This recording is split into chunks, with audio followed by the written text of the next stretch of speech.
जब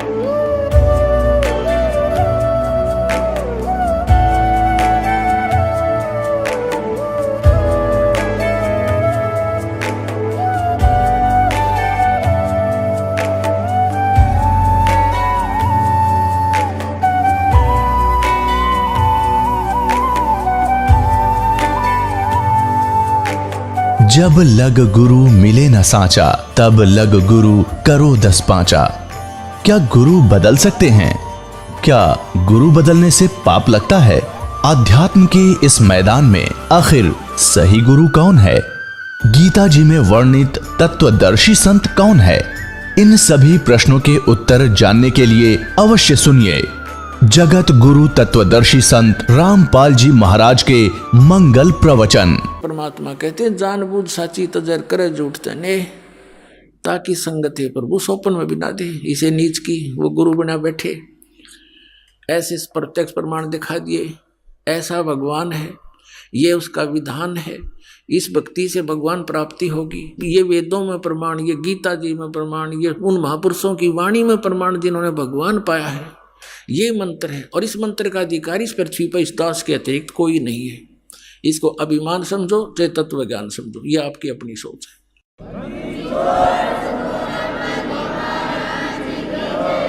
क्योंकि जिस समय परमेश्वर आए थे स्वयं 120 वर्ष या रह करके कलयुग में, उनके 64 लाख शिष्य थे, उनने किसी को उत्तराधिकारी नहीं बनाया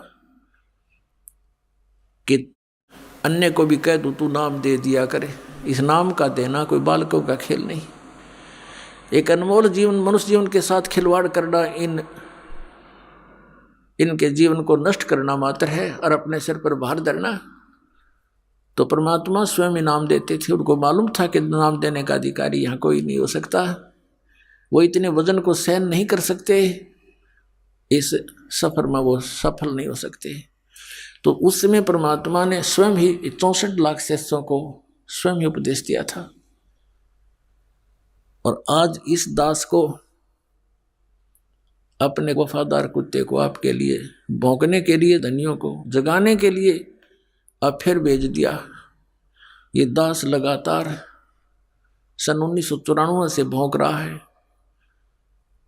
और अज्ञानता के कारण सभी ये समझते हैं कि निंदा करता है रामपाल, ये तो संतों की आलोचना करता है। पुण्यात्माओं, जरा ध्यान से सुनो इस दास के वचनों को, और जो प्रमाण दिए जाते हैं उन्हें गहराई से सोचो। आपने फिर आलोचना की परिभाषा ही नहीं पता, आलोचना कहते किसे। जैसे किसी व्यक्ति ने नकली नोट छाप दिए 500 के, जनता को ठग रहा था, सरकार को पता चला, ओरिजिनल और डुप्लीकेट दोनों नोट साथ साथ रख के मीडिया में, समाचार पत्रों में प्रिंट करके भेजे, टीवी पर दिखाए कि भाई ये नकली है, ये असली है।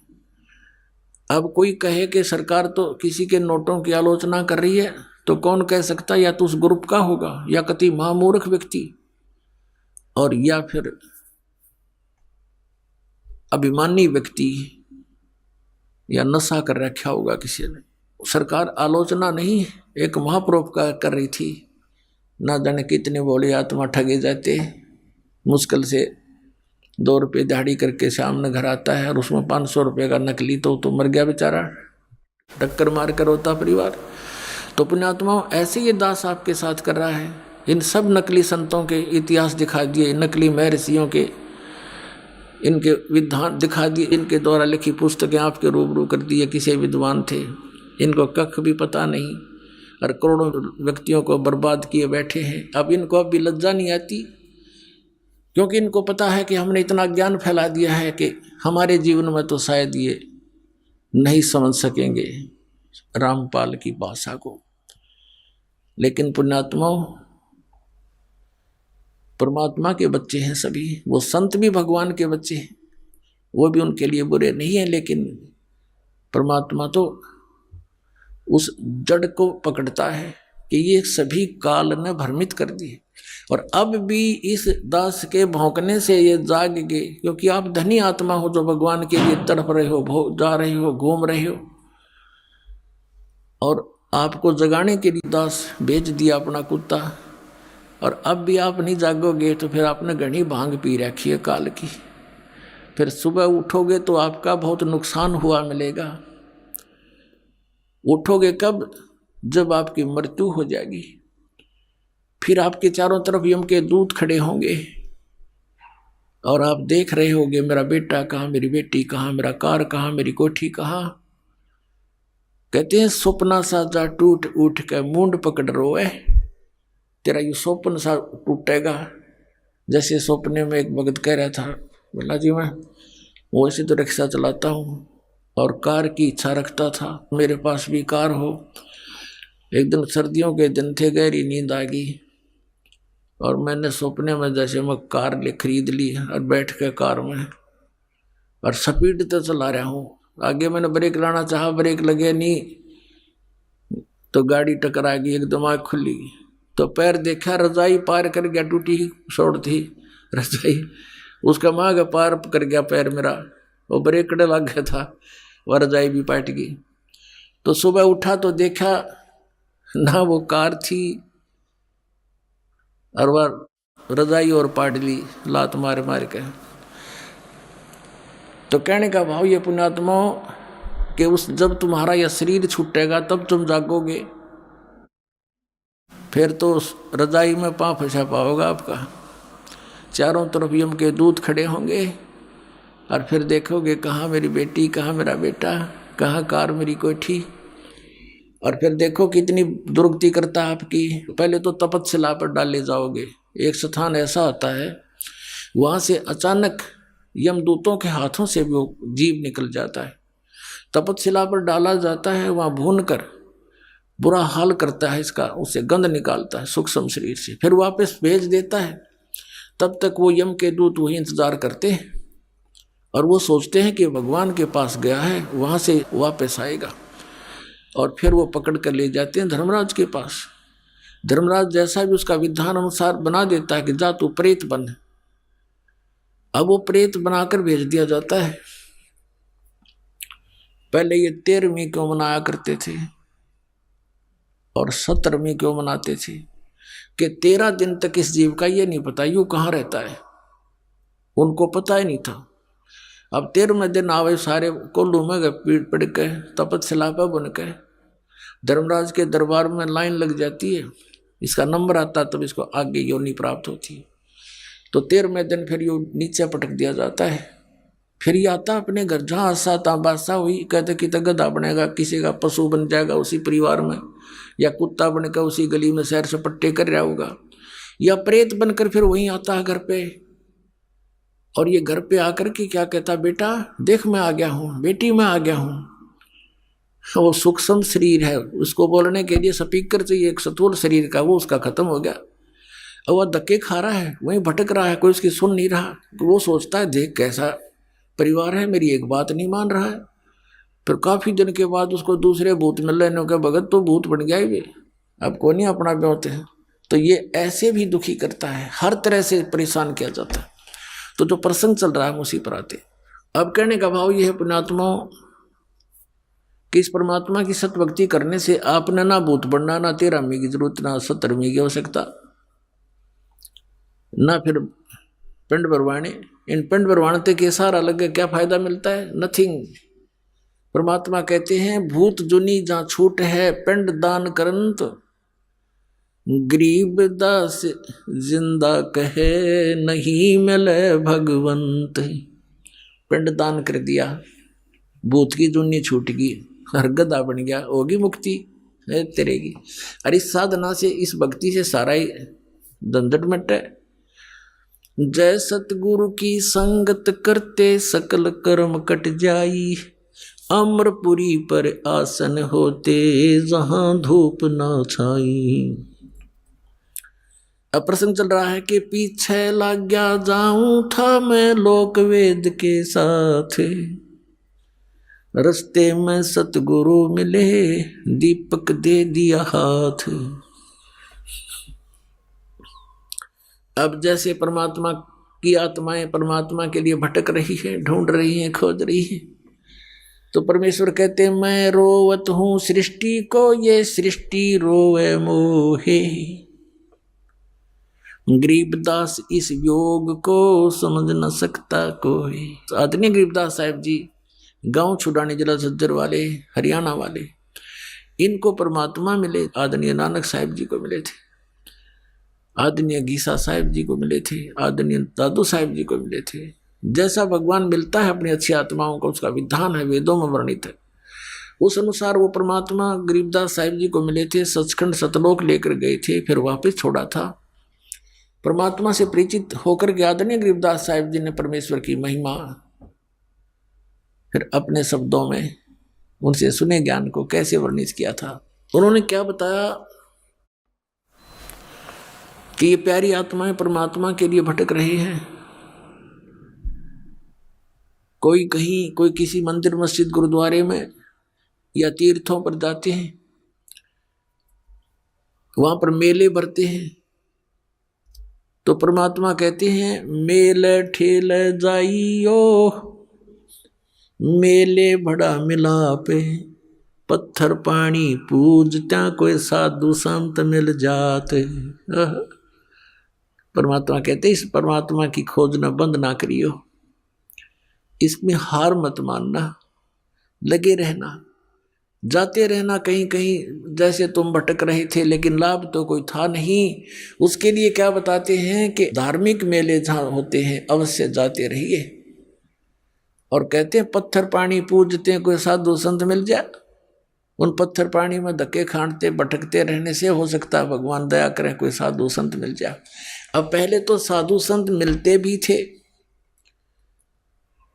तो थोड़ा बहुत कुछ दिन हम संग करते थे उन महापुरुष के, स्वयं आते थे। कबीर परमात्मा भी साधु रूप में जगह जगह भक्ति जीवित रखने के लिए लीला किया करते थे। फिर अपने से परिचित कराकर उन महापुरुषों को छोड़ देते थे, वो भी जगह जगह जा करके परमात्मा के गुणगान किया करते थे। जैसे आदरणीय गरीबदास साहिब जी को परमात्मा मिले, सचखंड ले गए, छोड़ा, उसके बाद उन्होंने जगह जगह जा करके भगवान का गुणगान किया। ऐसे आदरणीय नानक साहिब जी को बेई नदी से जिंदा महात्मा के रूप में आकर परमात्मा लेकर गए, साथ में सचखंड ले गए, 3 दिन में वापस छोड़ा, सारी परिस्थिति से परिचित करवाया, अपना तत्व ज्ञान फीड कर दिया। उसके बाद आदरणीय नानक साहिब जी ने जगह जगह जा करके परमात्मा के ज्ञान का डंडोरा पीटा। अब क्या बताते हैं कि मेले ठेले जाइयो, मेले बड़ा मिलाप, पत्थर पानी पूजते हैं, कोई साधु संत मिल जाते। महात्मा भी वहीं जाते थे जहाँ भक्त इकट्ठे होते थे। तो क्या बताते हैं परमात्मा कि वहाँ जैसे कोई संत मिल गए तो हम उनके ज्ञान से प्रभावित भी होते रहे। उन पत्थर पानी पूजते समय हमें कोई संत मिल जाते, उनसे चर्चा भी करते, कुछ दिन उनका संग भी करते, तो उससे हमें कुछ लाभ भी होता। फिर हमें भ्रमित कर देता कोई अज्ञानी काल का दूत कि ये क्या जाने, जो ज्ञान तुम सुना रहे हो ब्रह्मा विष्णु महेश से ऊपर कोई शक्ति है, ये तो झूठा है, कोई प्रमाण नहीं। क्योंकि हम शिक्षित नहीं थे इसलिए हम भ्रमित हो गए। तो वहाँ परमात्मा के संत मिलने से भी हम व्यर्थ रहे, अपना जीवन व्यर्थ कर गए, हम लाभ से वंचित रहे। अब क्या बताते हैं परमात्मा, चारों युग में संत पुकारे और कूक कहा हम हेल रे, हीरे माणक मोती बरसे ये जग चुगता डेल रे। अब क्या बताते हैं परमात्मा के चारों युग में मेरे संत पुकारे, जिनको मैं मिला, अपने ज्ञान से परिचित कराया और वापस छोड़ दिया। यहाँ पर उन्होंने चारों युगों में मेरी महिमा का गुणगान किया, ऊंचे स्वर में आवाज लगा लगा कर जगह जगह पर जा करके, और कहते हमने भी कूक कहा हम हेल रे, हेल माने हिला दे कर, ऊंची आवाज दे करके। और क्या बताया कि ये शास्त्र विधि त्याग कर मनमानी पूजा रूपी तुम कंकर इकट्ठा कर रहे हो, और हम सत साधना रूपी हीरे मोती आपके सामने बखेर रहे हैं। आप अनजानपने से इनको ना स्वीकार करके और ये आन उपासना रूपी कंकर पत्थर डले इकट्ठे कर रहे हो, डले ढो रहे हो। अब क्या बताते हैं, पर भी लेन जात है दुनिया, अमरा ज्ञान किने ना सुनिया। भगवान हमारे पिता हमारे बीच में खड़े होकर रो रहे हैं और कह रहे हैं कि पर भी लेन जात है दुनिया, हमरा ज्ञान किन्हें ना सुनिया। ये बोली आत्माएं कुंभ के मेले पर जो पर भी लगती है, वहां उस तालाब में स्नान करके मोक्ष मान रहे हैं, और हमरा ज्ञान किन्हें ना सुनिया, हमारा ज्ञान कोई सुनकर राजी नहीं, जिससे मोक्ष भी होगा और कहीं भटकना भी नहीं पड़ेगा। अब क्या बताते हैं परमात्मा कि चारों युग में मेरे संत पुकारे और कूक कहा हम हेल रे, ये हीरे माणिक मोती बरसे और ये जग चुगता ढेल रे।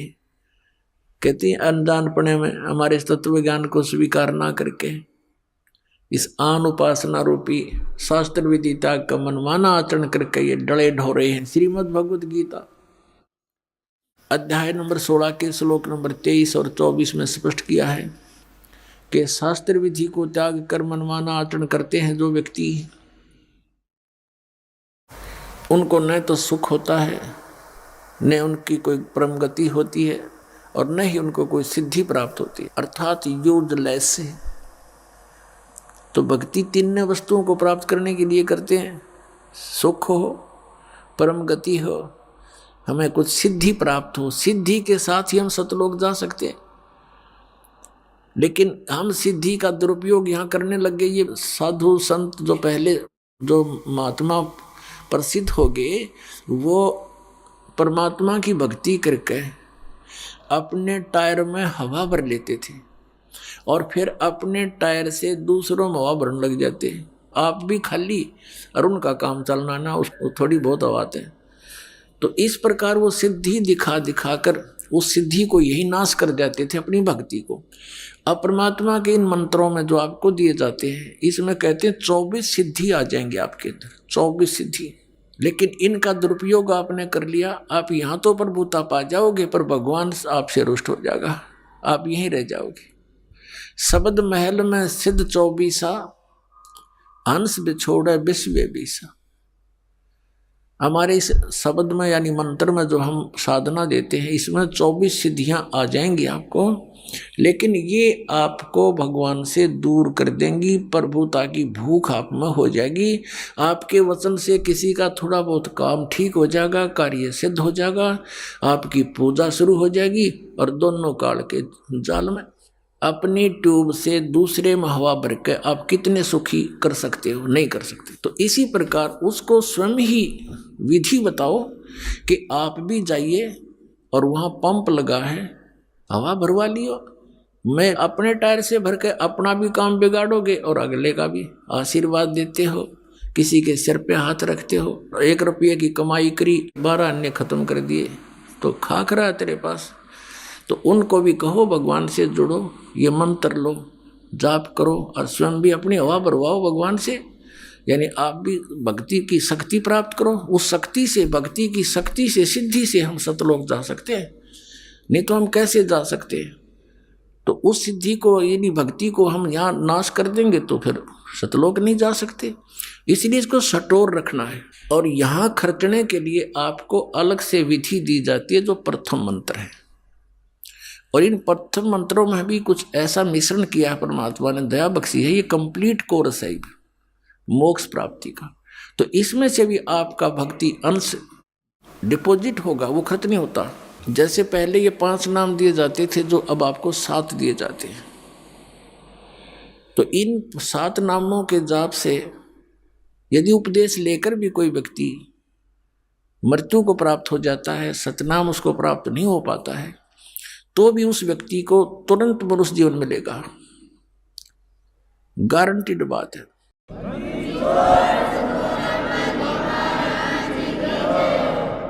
और फिर मनुष्य जीवन मिलेगा तो वो फिर कहाँ जन्म होगा? भगत के घर पे, और 10 महीने में माँ की गोदी में यहीं आ लेगा। और फिर स्टार्ट से ही हो जाएगी भक्ति, प्रारंभ पार हो जाएगा। और पहले केवल 5 नाम दिए जाते थे, बीच के 5 नाम, ये निरंकार ओंकार ये नहीं, ये 3 नाम ये भी नहीं, अकाल मूर्त शब्द स्वरूपी राम सतपुरुष ये भी नहीं, यूजलेस है, ये बनावटी बातें सारी, कृत्रिम है ये सारे। वो 5 नाम जो आपको दिए जाते हैं ये 5 नाम थे। फिर काल के दूतों ने कबीर पंथ में भी ये नाश कर दिए, इस भय से कि लोग ये कहेंगे तुम बात करते हो सतपुरुष की और नाम देते हो देवताओं के, मंत्र बताते देवताओं के। अब वहाँ काल ने उनकी बुद्धि स्लप कर दी, वो मंत्र त्याग और ही बकवाद के मंत्र शुरू कर दिए, अजर नाम, अमर नाम, पातल्य सब सिंधु नाम, यही तो हंस का काम, इस तरह के मंत्र शुरू कर दिए अपनी चतुरता दिखा करके। तो इस मंत्र के अंदर जो 7 मंत्रों में 2 मंत्र हैं, ये धनी के मंत्र हैं, सतपुरुष के। ये आपकी कमाई जबरदस्त बनती है इनसे भी, और ये कमाई आपको पुनर्जन्म दिला देती है, क्योंकि यहाँ नाम लेने के बाद लाभ से वंचित वही व्यक्ति रह सकता जिसको इस कबीर परमेश्वर पर विश्वास नहीं होगा। नाम भी ले लेता है क्योंकि वो दुखी है और किसी कष्ट में है, लेकिन यहाँ से जाने के बाद भ्रमित करने वाले आपको हजारों मिलेंगे, तो अवश्य आपके मन में कुछ ना कुछ हीन भावना आ जाती है, अविश्वास बन जाता है। और काल यही चाहता है कि इस प्राणी का विश्वास दृढ़ ना हो उस कबीर भगवान पे। अगर उसके ऊपर पूरा विश्वास जुड़ा रहा तो फिर परमात्मा आपसे दूर नहीं। परमात्मा कहते हैं कबीर साहब जी कि कह कबीर सुनो भी साधो, मैं तो हूं विश्वास में, मेरे पे विश्वास करोगे कबीर इज गॉड, तो डोंट वरी, चिंता मत करो। और तुम ये सोचोगे कबीर तो दुल्हा था, दानक था, यही बात बिगड़ रही है आपकी। वो तो समृद्ध शक्ति थे, अनंत कोट ब्रह्मांड के रचनहार थे, चारों वेद गवाही देते हैं, आंखों देखा वो उस परमात्मा के प्यारे संत गवाही देते हैं कबीर इज गॉड। और पुण्यात्माओं, जिस कारण से पहले ये 2 मंत्र नहीं दिए जाते थे, क्योंकि इनसे मनुष्य जीवन भी अगर तुरंत मिल जाता तो आगे भक्ति मार्ग नहीं था और ना ही बताना था। तो इसलिए उनको बैटरी चार्ज कर दी गई, संस्कार उस फिर आगे मनुष्य जीवन उनसे समय पर ही मिलने थे, वो मिलते रहे, कभी पशु जोनी भूग गए, कभी फिर मनुष्य जीवन मिल गए। और कुछ एक पुण्यात्माओं ने जिनने अच्छी भक्ति कर ली उन 5 नामों की, तो मनुष्य जीवन अभी तक उनको प्राप्त होते हुए आ रहे, और वही प्राणी भटक रहे हैं इधर उधर।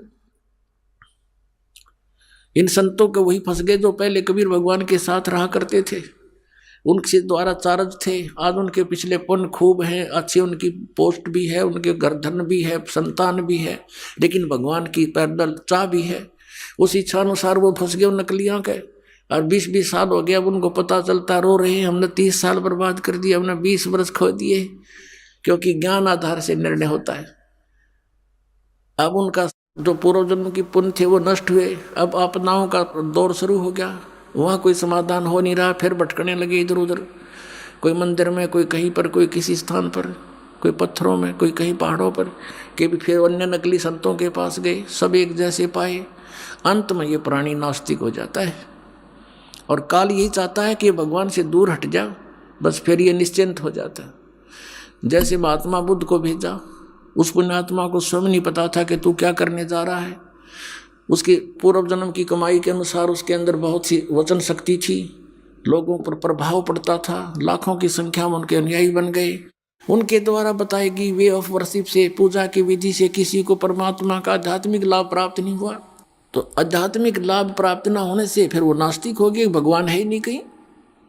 जैसे पूरा चीन नास्तिक हो गया, पूरा रूस नास्तिक हो गया, तो ऐसे इन काल के भेजे हुए दूतों के कारण ये सारी बात बिगड़ी। और काल यही चाहता है कि सब नास्तिक हो जा, भगवान की इच्छा ही छोड़ दे।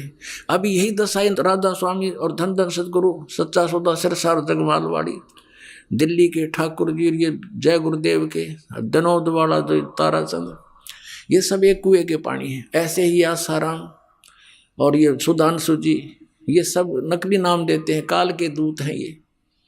और ये सतपाल जी महाराज हंसा देश वाले, यो बाल योगेश्वर को अमेरिका तीन मूर्ख बना रहा, ये सब काल के दूत हैं, इनको कख नहीं पता, ये ढोल के डंके बर्दाश्त कहता है, और ये बोलते नहीं, उतर दे जनता को, बर्बाद किए बैठी है।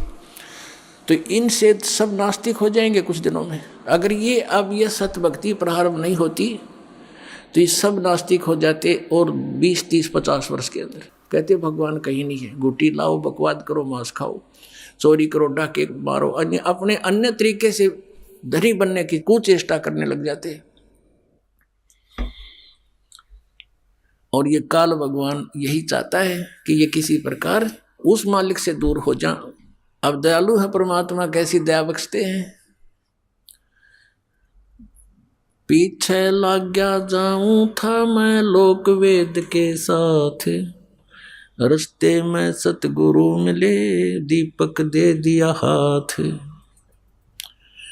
चारों युग में संत पुकारे, कूक कहा हम हेल रे, हीरे माणिक मोती बरसेंगे, जग चुगता ढेल रे। एक पुन्नी एक पापी आया, एक है सोम दलेल रे, गरीब दास हरि नाम बिना, ये सब ही जम की जेल रे। अपने आत्मा परमात्मा का विधान है कि जैसे कर्म करेगा वैसा ही फल पाएगा, और ये विधान है उस प्राणी के लिए जो सत भक्ति नहीं करता। कबीर परमेश्वर की यानी परम अक्षर ब्रह्म की भक्ति नहीं करता, परम पूज्य कबीर भगवान की पूजा नहीं करता, परम संत से लेकर इन नकली कबीर पंथियों से लेकर नाम भक्ति करना भी व्यर्थ है, क्योंकि इनके पास वो सतनाम और आदि नाम नहीं है, इनके पास कंप्लीट कोर्स नहीं है, सत भक्ति मार्ग नहीं है। इसलिए परमेश्वर ने कहा था, धर्मदास तो ये लाख दुहाई, ये मूल ज्ञान अभी कई बार न जाई।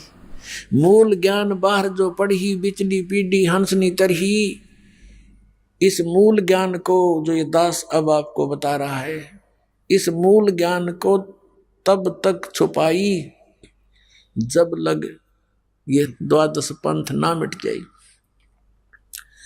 अपने आत्माओं जितने भी ये पंथ काल के द्वारा चलाए गए, इस दास के अतिरिक्त ये सभी काल प्रेरित हैं। अपने ही सदग्रंथों को ना समझकर काल के द्वारा भेजे गए इन दूतों के कारण ये भ्रमित हैं। शिव पुराण में एक प्रसंग आता है, एक बार देवताओं का और राक्षसों का युद्ध हो गया। राक्षसों से देवता पराजित होकर के भाग गए, फिर समुद्र के किनारे छुपकर जाकर कहीं दूरी पर फिर भक्ति करने लगे, यानी विष्णु जी की उपासना की। तो वहां क्या हुआ कि काल विष्णु रूप में आकर प्रकट हो गया। ये ऐसी लीला करता है, भ्रमित रखता है, अपना वास्तविक रूप में किसी के सामने नहीं आता। विष्णु जी की पूजा करने लगे, विष्णु रूप धारण करके ये स्वयं आ गया और कहा कि बोलो तुम क्या चाहते हो। उन्होंने अपना दुख बताया कि हम राक्षसों से पराजित हो गए और हम बहुत कष्ट में रहते हैं, हमारा कुछ समाधान करो प्रभु। तो उस काल ने विष्णु रूप में कहा कि वो सत भक्ति करते हैं, वो वेदों अनुसार साधना करते हैं, और तुम वेदों अनुसार साधना भी करते हो, लेकिन तुम्हारे अनुयायी गणे हैं, उनको तुम आशीर्वाद दे दे के अपनी बैटरी डिस्चार्ज साथ करते रहते हो, और उनके राक्षसों के सीमित हैं, वो इतना वेस्ट नहीं कर पाते हैं। इसलिए सत भक्ति करने से शास्त्रों को अनुसार, जो वेदों अनुसार ब्रह्म क्षत्र की जो साधना है, उनकी वही शास्त्र अनुकूल है। ओम नाम का जाप और हठ योग करना, ये ब्रह्म तक की साधना है, काल तक की साधना, सरपुरुष की साधना, जन्म मृत्यु का विधान है इसके अंदर। बस इतना ही है, किया कर्म ही प्राप्त होगा, पूर्ण मोक्ष नहीं हो सकता इस मंत्र से। तो उस काल ने क्या कहा कि मैं तुम्हारी मदद करूंगा और मैं एक दूत भेजूंगा उन राक्षसों में, बड़ा विद्वान बना के, और उनकी वेदों अनुसार साधना को छुड़वा दूंगा, और फिर तुम युद्ध करना, वो हार जाएंगे, तो ऐसा ही किया उसने, अपनी शक्ति से एक माया मोह नाम का एक व्यक्ति बना दिया, उसका नाम धर दिया माया मोह, और उसको शक्ति दे दी और थोड़ी सी बोलन की शैली बढ़िया दे दी। भक्ति युक्त प्राणी होते हैं जो भेजता है अपने कार्य सिद्धि के लिए। पूर्वजन्म की भक्ति होती है, वर्तमान में उनकी सिद्धि भक्ति होती नहीं, अन्य उससे प्रभावित अवश्य हो जाते हैं। उनकी बोलने की शैली ऐसी होती है जैसे महर्षि दयानंद था, युगकाल का भेजा दूत था, पिछले पुण्यकर्मी प्राणी था, आगे नकली संत मिले, स्वयं बनकर स्वयं महर्षि और दुनिया में बर्बाद करके चला गया। ऐसे ही ये था, यो माया मोह भेज दिया और वो पहुंचा उन राक्षसों के अंदर। अब उनको लगा शिक्षा देने कि तुम जो भक्ति करते हो इससे क्या लाभ है, ऐसा है वैसा है, पता नहीं कितने प्रवचन करे, धारावाहिक बोलर छक्के छक्के छुड़ा दे बोलन में। हमने क्या करें, घना बोलने के तो भूसा भी बक जाया करे। तो कहने का भाव यह है कि उन सभी ने उस चतुर व्यक्ति, उस काल के दूत की बातों को मान लिया, अपने वेदों अनुसार सत साधना जो करते थे उसको त्याग दिया, और फिर वो डले ढूंढ लग गए जो वो मूर्ख बना गया वो नकली। और फिर जब उनको पता चला देवताओं को, तो उन्होंने उनसे युद्ध कर दिया, तो राक्षस हार गए, देवता विजयी हुए। तो आज आपकी वो सतिथि होगी। इस काल ने कहा था, सतयुग में वचन हुए थे परमात्मा से,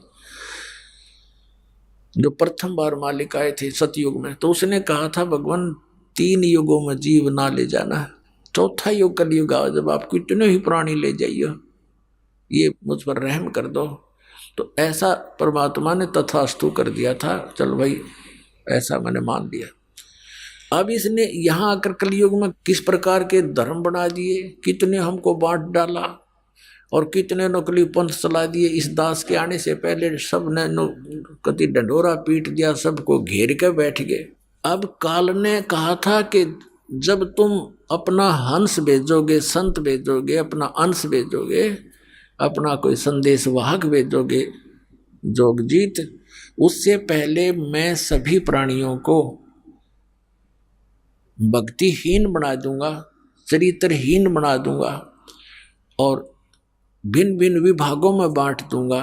अन्य देवताओं की पूजा पर इतना दृढ़ कर दूंगा कि तुम्हारी फिर कोई सुनेगा नहीं। जाबेद से कहा जाना और समझा लेना कलयुग में आके। तो परमात्मा ने कहा था ठीक है भाई, और इसने ये भी कहा था काल ने कि भगवान आप जबरदस्ती ना करना, बलपूर्वक ना ले जाना किसी को, आप अपना ज्ञान देना, आपका ज्ञान माने आपके, मेरा ज्ञान माने मेरा, वो मेरे ही जाल में रहे, उनके साथ जबरदस्ती ना करना। परमात्मा ने कहा भाई ठीक है, बगैर ज्ञान के तो ये वहां से आ ही गए थे, फिर बगैर ज्ञान के तो फिर यही धक्के खाएंगे, ये मेरे साथ चल ही नहीं सकते। तो अब ये परमात्मा ज्ञान दे करके आपको ले जाएगा। अब जैसे इस ज्ञान के आधार से हम सतलोक जाएंगे, ये ज्ञान आपको दिया जा रहा है। तो इस ज्ञान की प्राप्ति के लिए आपको परमात्मा ने शिक्षित बनाना पड़ा। अब जो प्रसंग चल रहा है कि अब हम इतने बिगड़ गए और काल यही चाहता है कि तुम्हारा जब हंस आवेगा ये किसी की सुने नहीं। नकली संतों से पंथों से ये थक चुके होंगे और दूध का जला फिर छाछ को भी फूंक मारकर, लस्सी भी फूंक मारता है। तो काल ने सोचा था फिर कोई नहीं सुनेगा उनके हंस की, परमात्मा के संदेश वाहक की, सतमार्ग दर्शन करने वाले की। काल ने सोचा था कोई नहीं सुनेगा। उसने कहा था कि बेशक जाओ जोग जीत संसारा, जीव ना माने कहा तुम्हारा, जीव तुम्हारा कहा ना माने और हमारी ओढ़ हो बाज बखाने। काल ने कहा था कि तुम्हारा कोई भी बात नहीं मानेगा और हमारी ओर हो करके, यानी हम काल के ज्ञान पर तुम्हारे साथ वाद विवाद करेंगे, तुम्हारी कोई नहीं सुनेगा। तब परमात्मा ने कहा था कि धर्मदास जी से बता रहे थे कि कहा था प्रभु फिर कैसे बात बनेगी दाता। अब तो आज कलयुग में तो सचमुच इसने हमारे कितने तो धर्म बना दिए और कितने हमारे को अज्ञान से भर दिया। तीर्थ व्रत और इन मस्जिद मंदिरों के पूजनों तक सीमित कर दिया। अब कैसे मानेंगे भगवान आपकी बात को? तो परमात्मा ने कहा था, धर्मदास एक समय आएगा कलयुग में, और उस समय अपना दास भेजेंगे हम, और फिर देखना मैं कैसे लीला करता हूं। उस समय तक ये सभी नकली दूत अपने ज्ञान बताकर थक चुके होंगे। इनके अनुयायी भी उस अज्ञान को सुन सुन उनके कान पक चुके होंगे, और फिर हम अपने दास को भेजेंगे, वो उनके अज्ञान का मोतियाबिंद का ऑपरेशन करेगा। तो इस ज्ञान से हम समझाएंगे, इस तत्व ज्ञान से परमात्मा के बच्चों को समझाएंगे, अपनी शरण में लेंगे भगवान, इसलिए शिक्षा आपको दी थी। तो क्या बताते हैं परमात्मा कि आज कितना बिगड़ गया समाज, और जो पुण्यात्मा इस दास के साथ 10 वर्ष से 12 वर्ष से लगे हुए हैं, आज उनके अंदर कितना परिवर्तन है। वही पुण्यात्मा है, यहाँ देख लो, पुण्यात्माओं आपके लिए हाजिर खड़े रहते हैं, करबद्ध खड़े रहते हैं, और दोनों हाथों से दान करते हैं। इनको पता लग गया है कि हमारे जैसे दुखी सभी प्राणी हैं संसार में, कोई सुखी नहीं, और यहाँ आएंगे उसके लिए दान करते हैं, आपके लिए व्यवस्था करते हैं, आपस में प्रेम से रहते हैं। तो ये पूरा माहौल बदल जाएगा। अब ये किसी से ना रिश्वत लेते हैं, ना बीड़ी शराब मांस तम्बाकू का प्रयोग करते हैं, ना बच्चों के विवाह में अननेसेसरी कोई भी व्यर्थ ड्रामाबाजी लोग दिखावा नहीं करते हैं। इनको पता लग गया है। तो इसी प्रकार ये धीरे धीरे ज्ञान, जैसे अज्ञान बढ़ा है, ज्ञान भी ऐसी ही वृद्धि होएगी, गारंटीड होएगी। भगवान ने बोल रखा है, कह रखा है। तो परमात्मा ने कहा था कि जब कलयुग बीतेगा 5500 पाचा, कि क्या कहा था परमात्मा ने कि कलयुग के अंदर एक ऐसा समय आएगा जब हम अपना दास भेजेंगे या स्वयं जाएंगे। धर्मदास कह रहा था कि भगवान अब आप स्वयं आए हुए हो, और अब भी ये कोई नहीं मान रहा दाता, फिर तो और घोर कलयुग हो जाएगा। अब तो बहुत अच्छी आत्माएं हैं, भगवान से डरने वाले भी हैं।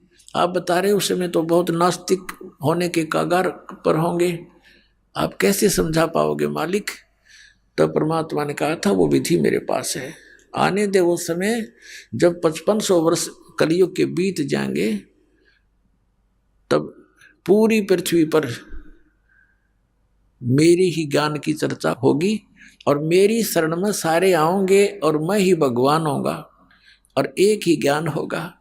सब मेरे बच्चे मुझे पहचानेंगे और सतलोक जाएंगे। बेटा अरबों की संख्या में ले जाऊंगा, तो विश्वास रख।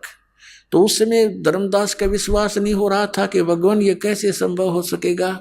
आज आप स्वयं विद्यमान हो, उस समय ऐसा जुल्म होगा कि शराबी कवाबी सब बना देगा, ये काल इसकी नीति है, उस समय तो और करड़ा हो जाएगा। तो भगवान ने कहा था कि जब तक वो समय नहीं आता तब तक ये मेरा वचन भाई हो नहीं साचा।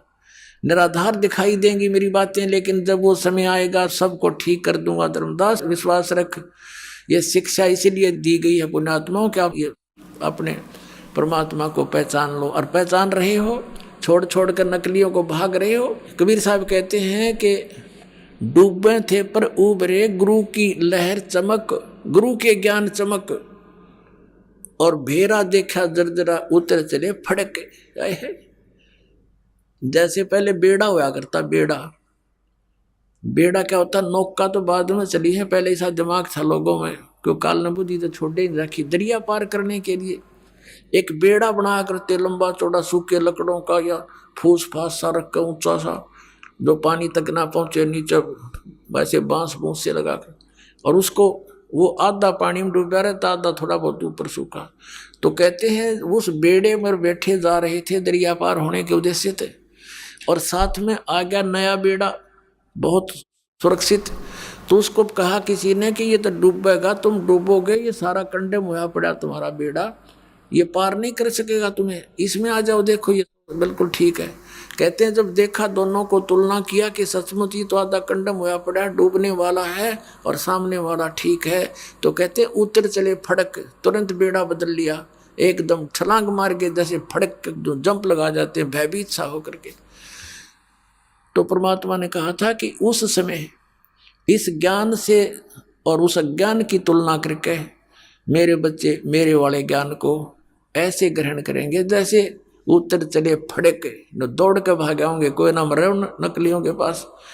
तो उस समय की इंतजार है धर्मदास मुझे, पूरे विश्व में मेरा ही ज्ञान होगा, मेरा ही गुणगान होगा और पूरी पृथ्वी पर एक बार फिर से सतयुग जैसा माहौल होगा। अब सतयुग में क्या होता था, सब संतुष्ट होते थे, ना कोई बड़ी बड़ी कोठियां बनाते थे, झोपड़ियां डालकर टाइम पास करते थे, सुंदर फल आहार अच्छा आहार करते थे, अच्छा विचार रखते थे, सभी भक्ति किया करते थे। जब तक हम भक्ति पर दृढ़ होकर नहीं लगेंगे हमारे विकार समाप्त नहीं होते। कोई न कोई बकवाद मन में लगी रहती है, कभी कोठी बनाने की, कभी कुछ और लड़की ब्यान की, लड़का ब्यान का, यानी विवाह तो करना ही है, लेकिन जो हमने रीतियां बना रखी है वो लड़का जवान होता जाता है, लड़की जवान होती जाती है, पिता और माता के छाती पर बोझ बनता चला जाता है, क्योंकि हमने ये दहेज ले और दे के हमने अपने ऊपर वजन धर लिया। अब ये वजन समाप्त करेंगे, बच्चों का विवाह ऐसे प्यार से करेंगे जैसे सिंपल वे से कति, क्योंकि संस्कार भगवान ने जोड़ रखे हैं। जिस लड़के लड़की का जहाँ संयोग है वहीं होगा, चाहे सर पटक लो कोई, उसमें कोई परिवर्तन नहीं हो सकता। फिर जब भगवान ने ब्याह कर ही रखा है तो हम तो निमित्त बने थोड़ा सा कि हम अपनी पुत्री का विवाह आपके पुत्र से करना चाहते हैं। खाना खिलाओ थोड़ा सिंपल सा और बच्ची को पढ़ाई कर दो, ड्रामाबाजी फलान दकड़। और जब भगवान ने उसकी किस्मत में लिख दिया और फिर इधर से नाम प्राप्त हो गया तो भगवान नई किस्मत लिखेगा अपनी बेटी की। एक दहेज से कितने दिन सुखी हो सकता है और कितने दिन अपने पुत्री को आप सुखी कर सकते हो, वो लेने वाला कितने दिन उससे अपना निर्वाह कर सकता है। फिर भी अपने हाथों से निर्वाह करेगा और भगवान पर विश्वास करेगा तो जीवन सफर उसका अच्छी तरह पूरा होगा। तो हम पहले से ही मालिक से डर कर चलेंगे। अगर हम किसी का धन लेते हैं तो हमारे ऊपर कर्जा बन गया, दान लेते हैं, दहेज लेते हैं और फिर यही लेन देन के चक्कर में फिर हम उनके पशु बनकर आएंगे। आज हम दामाद बनकर ले रहे हैं, अगले जन्म में पशु बैल बनकर देंगे, गधे बनकर देंगे उनके। बता क्यों शर्म दर्द करे। तो बिना ज्ञान के कहते जैसे किरका जहर का रंग होरी हो, कहो कौन तिस खावे राम रंग होरी हो। आइए अब हम उन श्रद्धालुओं के अनुभव जानते हैं जो जगत गुरु तत्वदर्शी संत रामपाल जी महाराज जी से दीक्षा प्राप्त कर चुके हैं तथा उनके द्वारा बताए गए भक्ति मार्ग पर चल रहे हैं। जी नमस्कार। नमस्कार सर। क्या नाम है आपका? प्रियंका गुर्जर। प्रियंका जी कहाँ से आए आप? सर मैं गंगापुर सिटी सवाई माधोपुर राजस्थान स्टेट से आई हूँ। संत रामपाल जी महाराज जी से नाम दीक्षा लेने से पहले आप क्या भक्ति साधना करते थे? सर मैं संत रामपाल जी से नाम दीक्षा लेने से पहले किसी भी तरह की भक्ति में ऐसा कोई रुझान नहीं रखती थी, ना ही किसी देवी देवता को पूजती थी, ना ही किसी सत्संग में जाना है। मतलब मैं भगवान नाम से बिल्कुल ही वंचित थी, मुझे भगवान का ज़्यादा कुछ पता नहीं था। बाकी कुछ मम्मी अपनी कथाओं में सुनाती थी कहानियाँ, जैसे भगवान की कहानियाँ, कभी राजा रानी की कहानियाँ, तो वहीं से हमें भगवान के बारे में पता चलता था। बाकी मैं अपने आप से कोई भक्ति ऐसी नहीं करती थी। मेरी मम्मी शुरू से ही भक्ति में बहुत ज़्यादा विश्वास करती थी भगवानों पर, वो शंकर जी की ज़्यादातर पूजा किया करती थी। तो एक समय ऐसा आया हमारी ज़िंदगी में कि हमारे जो ताऊ जी हैं और मेरे पापा हैं उनमें बहुत ज़्यादा झगड़ा लग गया था, और झगड़ा इतना भयंकर था कि एक दूसरे को मारने पर उतारू हो गए थे। मेरे पापा दिन रात कुल्हाड़ी जो होती है उसको घिसते थे ताकि मैं ताऊ जी, जो मेरे ताऊ जी उनको मार सकूं, क्योंकि झगड़ा कुछ ज़मीन या पैसों का था। हम उस समय पर छोटे थे तो हमें ज़्यादा झगड़े का इतना नॉलेज नहीं था, लेकिन बाद में मम्मी पापा ने बताया तब हमें समझ में आया। तो मम्मी बहुत ज़्यादा चिंतित रहती थी उस झगड़े को लेकर। फिर एक दिन मेरी मम्मी चिंता में बहुत ज़्यादा बैठी हुई थी, तब मम्मी को एक संत जी ने दर्शन दिया, साक्षात दर्शन दिया, और उन्होंने कहा कि बेटा चिंता मत कर, आज से तीसरे दिन तेरा जो फैसला है वो हो जाएगा। तो मम्मी एकदम से चौंक के खड़ी हुई कि ये कौन थे जिसकी आकाशवाणी हुई है या ये जिनका दर्शन हुआ है, वो एकदम से चौंक गई। तो मम्मी वैसे ही मतलब ठीक है कि फिर उसके बाद जो तीसरा दिन आया तो ऑटोमेटिक ही जो रिश्तेदार हमारे यहाँ से आने से मना कर रहे कि भाई हमसे तो तुम्हारा फैसला नहीं हो सकेगा, वो ऑटोमेटिक ही हमारे घर पर आ गए और ठीक तरीके से वो फैसला ठीक ठाक हो गया। फिर उसके बाद मम्मी को ये चिंता थी कि ये जो संत मुझे अभी दर्शन दे के गए हैं 3 दिन पहले, ये कौन थे, कहाँ से आए थे। तो मम्मी ने फिर 2013 में टीवी पर एक सत्संग सुना संत रामपाल जी महाराज का, तो वो देखकर चौंक गई, क्योंकि वो जो संत थे वो संत रामपाल जी महाराज थे। और उस समय पर मम्मी ने या हमारे घर में से किसी ने भी संत रामपाल जी महाराज से नाम दीक्षा नहीं ले रखी थी, ना ही उनको जानते थे। फिर उसके बाद मम्मी ने संत रामपाल जी महाराज से 2014 में नाम दीक्षा ली। फिर उसके बाद मम्मी को कई बार मेरे बारे में संत रामपाल जी महाराज दर्शन देते थे साक्षात, और बोलते थे कि अपनी बेटी को जल्दी से जल्दी नाम दीक्षा दिलाओ, वरना इसको आगे जाकर कैंसर होगा और तुम्हारी बेटी बच नहीं पाएगी। तो मम्मी पहले तो वैसे ही शॉक्ड हो गई कि मेरी बच्ची हंसती खेलती अष्टपुरुष है, ऐसे कैसे हो सकता है। लेकिन फिर मम्मी संत रामपाल जी महाराज की बताई हुई भक्ति साधना करती थी, तो विश्वास भी करती थी उनके वचन पर। तो उन्होंने फिर मेरे पर प्रेशर बनाया कि तुम नाम दीक्षा ले लो। और उस समय पर मैं भक्ति में इतना रुझान नहीं रखती थी, जैसा कि मैंने आपको पहले भी बताया। तो मैंने मना कर दिया मम्मी को कि मम्मी मैं नाम दीक्षा नहीं लूँगी। तो मम्मी ने फिर भी इमोशनल ब्लैकमेल करके नाम दीक्षा दिलाई और मैंने नाम दीक्षा संत रामपाल जी महाराज से ले ली। प्रियंका जी, जैसे कि आपने बताया कि पहले आपको भगवान में कोई रुचि नहीं थी, ना ही कोई आस्था थी, लेकिन आपके घर वालों ने आपको संत रामपाल जी महाराज जी से नाम दीक्षा दिलवा दी, क्योंकि संत रामपाल जी महाराज जी ने आपकी माता जी को दर्शन देके बोला कि आपकी बेटी का जीवन ज़्यादा दिन का नहीं है, उनको कैंसर होने वाला है। क्या संत रामपाल जी महाराज जी ने आपकी माता जी को जो दर्शन देके बातें बताई थी, क्या सच में वो सही साबित हुई? जी हाँ सर, ऐसा बिल्कुल हुआ मेरे साथ। क्योंकि मम्मी के कहने पर नाम दीक्षा तो ले ली, लेकिन भक्ति साधना नहीं की थी, क्योंकि मुझे इतना खास विश्वास नहीं था संत रामपाल जी महाराज पर। हालांकि मैंने उनका सत्संग सुन रखा था, लेकिन मुझे इतना रुझान नहीं था। लेकिन फिर जब मैंने कुछ समय बाद ही, मुझे नाम दीक्षा लेने के कुछ समय बाद ही मेरे अचानक से मेरे गर्दन में गांठ बनना शुरू हो गई थी। जो गांठ हुई थी वो इतनी टाइट थी, पत्थर जैसी बिल्कुल, और मैं एकदम से ही कमज़ोर हो गई। एकदम से मेरा जो रंग था वो काला पड़ गया और एकदम से ही मेरा जो खाना था वो छूट गया था। मैं खाना बहुत कम खाती थी, कभी खाती थी कभी नहीं खाती थी। तो घर वालों ने ध्यान दिया कि एकदम से जो हष्टपुष्ट बच्ची थी हमारी, ये एकदम से कैसे कमज़ोर हो गई है। तो फिर घर वाले ऐसे ही पूछते थे, लेकिन मुझे खुद कुछ नहीं पता था कि ये हो क्या रहा है। फिर डॉक्टर को दिखाने के लिए गए कि भाई इसको हुआ क्या है। तो डॉक्टरों ने बोला कि भाई जांच होगी। तो डॉक्टरों ने मेरी उस जो गांठ थी उसका ब्लड लिया था और ब्लड लेके उसको सैंपल के लिए उसको भेजा जांच के लिए। तो उसमें मेरे जब डॉक्टरों ने बताया कि इसमें कैंसर है, आपकी बेटी को कैंसर हुआ है, तो हमारे मम्मी पापा के पैरों तले तो ज़मीन खिसक गई थी। और साथ ही साथ मुझे भी शॉक्ड हुआ कि ये ऐसा हो कैसे गया, क्योंकि मम्मी पहले ही बोलती थी और मुझे तो ऐसा विश्वास था नहीं, ऐसे हो कैसे सकता है कि जो चीज़ मेरे साथ अब हो रही है वो पहले से ही मम्मी को बता दी थी संत रामपाल जी महाराज ने। तो फिर मुझे ये थोड़ा सा ये हुआ कि संत रामपाल जी महाराज कोई साधारण व्यक्ति नहीं है। मैं पहले उन्हें सिर्फ एक संत जानती थी, क्योंकि ज़्यादातर आजकल लोग गुरुओं के भक्ति करते हैं, गुरुओं की बताई गई, तो मैं भी उन्हें वैसा ही गुरु समझती थी जैसे कि बाकी और गुरु हैं। तो प्रियंका जी, आपको जो कैंसर की बीमारी थी वो कैसे ठीक हुई? फिर सर मैंने जब घर वालों ने सुना कि मुझे कैंसर है, तो उसके बाद फिर डॉक्टरों ने बोल ही दिया था कि आपकी बच्ची का ऑपरेशन होगा, और उसमें भी कोई चांसेस बहुत कम है कि आपकी बच्ची बच जाएगी, क्योंकि कैंसर गर्दन पर था और वहाँ का ऑपरेशन ज़्यादातर मरीज़ नहीं झेल पाते हैं।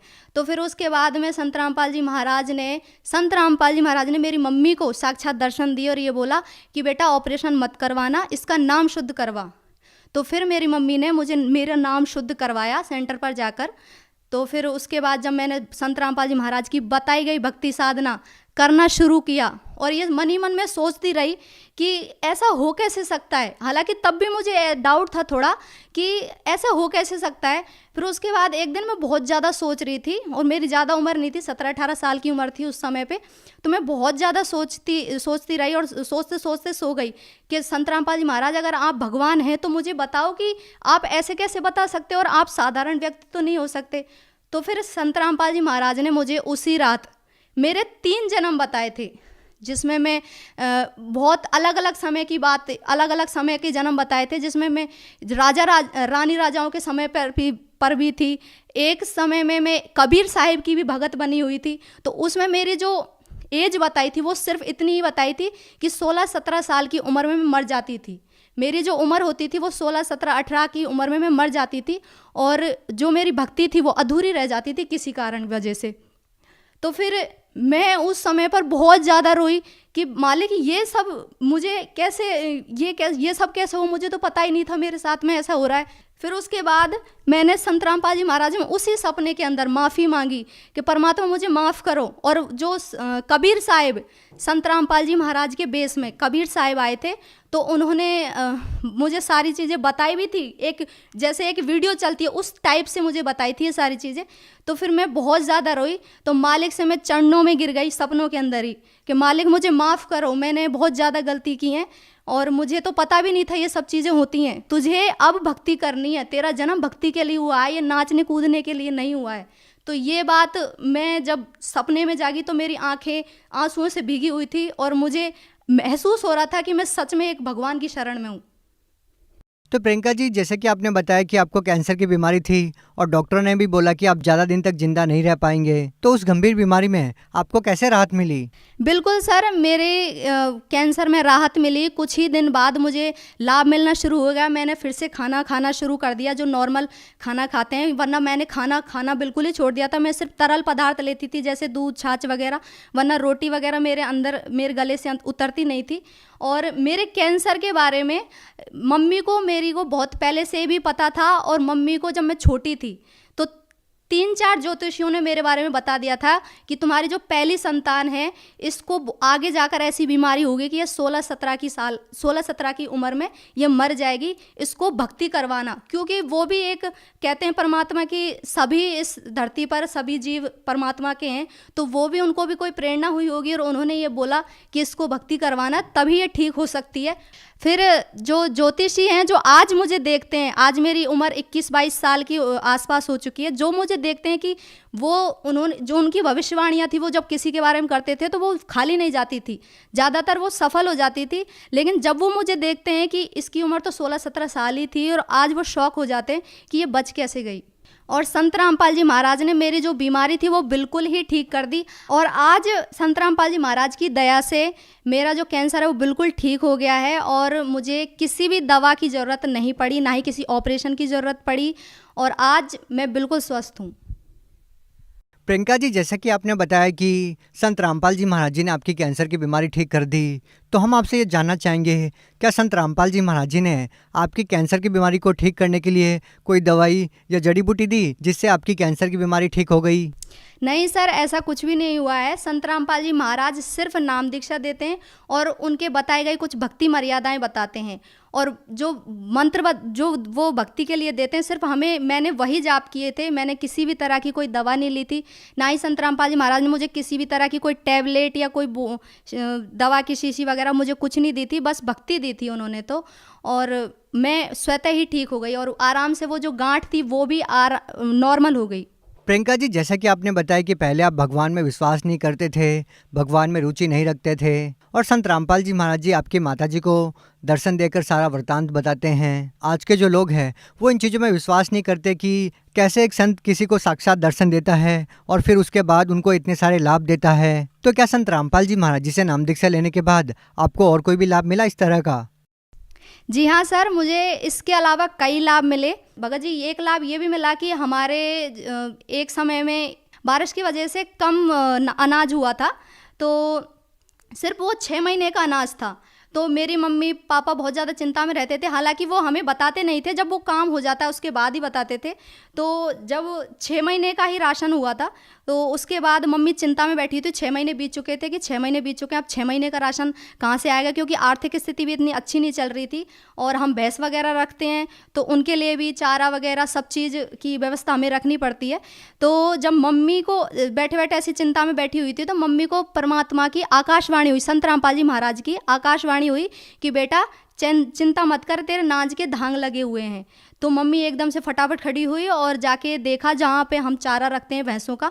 तो हम हर साल क्या करते हैं, अनाज को चारे के अंदर रख देते हैं ताकि उसमें कीड़े ना लगें और रोग वगैरह ना लगे। तो जब मम्मी ने देखा तो वो 6 महीने का राशन और बाकी था ताकि हम पूरी साल अनाज खा सकते, तब भी वो अनाज ख़त्म नहीं होने वाला था। तो इस तरीके के चमत्कार को देखकर हम अचंभित हैं कि इस ज़माने में भी संत रामपाल जी महाराज जैसे संत हैं जो ऐसे ऐसे चमत्कार कर सकते हैं जो लोगों के लिए शायद ही लोगों को सुनने में झूठ लगे या वो फरेब समझें, लेकिन ऐसा हमारे साथ हुआ है। क्या और कोई भी लाभ मिले संत रामपाल जी महाराज जी से नाम दीक्षा लेने के बाद? सर, और मेरे पापा संत रामपाल जी महाराज की नाम दीक्षा लेने से पहले नशा करते थे, बीड़ी पीते थे और उनको टीबी की भी शिकायत थी। वो टीबी के भी मरीज रह चुके थे। तो बहुत ज़्यादा ही हम परेशान थे क्योंकि हमारे घर की स्थिति ऐसी नहीं थी कि वो शराब भी पिएं और फिर हमारे घर की सुविधाओं का भी ध्यान रख सकें। तो फिर हम बहुत ज़्यादा परेशान थे, लेकिन संत रामपाल जी महाराज की दया से आज हमारे पापा ने शराब छोड़ दी है और उन्हें किसी भी तरह की कोई बीमारी नहीं है और आज वो भी संत रामपाल जी महाराज से नाम दीक्षा लेकर भक्ति कर रहे हैं। प्रियंका जी, जैसा कि आपने बताया कि संत रामपाल जी महाराज जी ने आपकी माता जी को दर्शन देके पहले ही बता दिया था कि आपको कैंसर होने वाला है और आप ज़्यादा दिन के मेहमान नहीं हैं, और भी इतने सारे ऐसे लाभ दिए जिनको जानकर हम खुद भी हैरान हैं, अचंभित हैं कि आज का जो समाज है वो इन बातों में बिल्कुल भी विश्वास नहीं कर सकता। तो आप उन लोगों को कैसे विश्वास दिलाएंगे कि संत रामपाल जी महाराज जी आपको इस तरह के लाभ दे रहे हैं? देखिए सर, जैसा कि मैंने आपको पहले भी बताया कि मुझे कैंसर हुआ था और डॉक्टरों ने बिल्कुल हाथ खड़े कर दिए थे। उसमें भी उन्होंने जब ऑपरेशन के लिए बोला तो चांसेस बहुत कम बताए थे कि ये मुश्किल ही बच सकती है, क्योंकि जो मेरी गांठ थी, वो कैंसर की जो गांठ थी वो गर्दन के पास थी, गर्दन पर थी। तो ज़्यादातर हमने सुना है कि गर्दन के जो ऑपरेशन होता है कैंसर का, वो ज़्यादातर मरीज बच नहीं पाते हैं।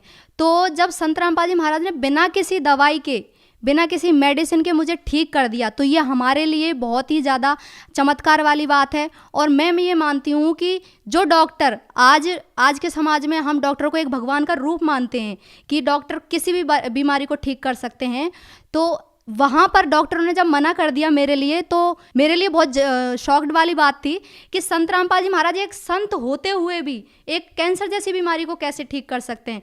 तो लोगों को चाहे राजी से या गैर राजी से ये मानना ही पड़ेगा कि संत रामपाल जी महाराज ऐसे ऐसे चमत्कार कर सकते हैं भक्तों के साथ में जो ना किसी ने सोचे ना समझे हैं। और जो ये लोग नहीं मानते कि संत रामपाल जी महाराज से ऐसे लाभ मिल सकते हैं भक्तों को, तो उनके लिए मैं खुद जीता जागता उदाहरण हूँ कि मेरी बीमारी ठीक हुई है, जबकि आपको मैंने पहले ही बताया था कि मुझे किसी भी संत में ऐसा विश्वास नहीं था। और मैं खुद एक पढ़ी लिखी हुई, मैं पोस्ट ग्रेजुएट लड़की हूँ। तो आप ये समझ सकते हैं कि लोग कहते हैं कि पढ़े लिखे लोग होते हुए भी तुम कैसे समझ सकते हो, तुम कैसे मान सकते हो कि संत रामपाल जी महाराज भगवान हैं। लेकिन आपको राजी से या गैर राजी से मानना ही पड़ेगा कि संत रामपाल जी महाराज भगवान हैं। प्रियंका जी, आप भी पढ़े लिखे हैं, तो आज का जो पढ़ा लिखा समाज है उन लोगों को आप क्या संदेश देना चाहते हैं? देखिए सर, मैं पढ़े लिखे समाज को एक ही संदेश देना चाहती हूँ कि मैं भी पढ़ी लिखी हूँ और मेरे साथ भी ऐसे चमत्कार हुए हैं जो अनबिलीवेबल थे, जो मेरे लिए शॉकिंग थे, कि जिन पर मैं पहले विश्वास नहीं करती संत रामपाल जी महाराज पर। लेकिन उनकी जब नाम दीक्षा लेकर मैंने उनकी भक्ति साधना करना शुरू किया, तब मेरे साथ ऐसे ऐसे चमत्कार हुए, जैसा कि मैंने आपको पहले भी बताया। तो ऐसे ही चमत्कार अगर आप पाना चाहते हैं तो संत रामपाल जी महाराज से नाम दीक्षा लीजिए और उनकी बताई गई भक्ति साधना कीजिए, आपको वो लाभ आपको ज़रूर मिलेंगे। और मैं गारंटी देती हूँ कि आपके कोई भी बीमारी होगी, कोई भी समस्या होगी, वो संत रामपाल जी महाराज की शरण में आने से ठीक हो जाएगी। जो व्यक्ति संत रामपाल जी महाराज जी से नाम दीक्षा लेना चाहते हैं वो उनसे नाम दीक्षा कैसे ले सकते हैं? देखिए सर, संत रामपाल जी महाराज से नाम दीक्षा लेना बहुत ही आसान है। कई टीवी चैनलों पर संत रामपाल जी महाराज का सत्संग आता है और सोशल मीडिया पर भी, जैसे कि ट्विटर, फेसबुक, यूट्यूब पर आप संत रामपाल जी महाराज को सर्च कर सकते हैं। उनके सत्संग वहाँ पे आप सुन सकते हैं। और जो सत्संग आते हैं टीवी चैनलों पर, वहाँ पर पीली पट्टी चलती है नीचे, तो उसमें कॉन्टैक्ट नंबर दिए गए होते हैं। वो कॉन्टैक्ट नंबर पर आप कॉन्टैक्ट करके अपने नज़दीकी सेंटर पर जाकर नाम दीक्षा ले सकते हैं। संत रामपाल जी महाराज के हर ज़िले में नामदान सेंटर खुले हुए हैं, तो आप वहां पर जाकर उनसे नाम दीक्षा ग्रहण कर सकते हैं। जी, बहुत बहुत धन्यवाद। धन्यवाद सर।